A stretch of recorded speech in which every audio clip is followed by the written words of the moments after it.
Hello guys, welcome to Bijis Kitchen. আজি আপোনালোকৰ লগত দেখাম লেমন টি কেনেকৈ বনায়। তো বলক ৰেচিপিটো ষ্টাৰ্ট কৰোঁ।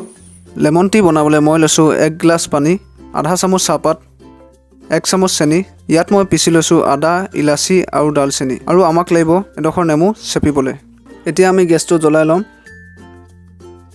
জ্বলোৱাৰ পিছত আমি চচপেনটোত 1 গ্লাছ পানী গৰম হ'ব দিম।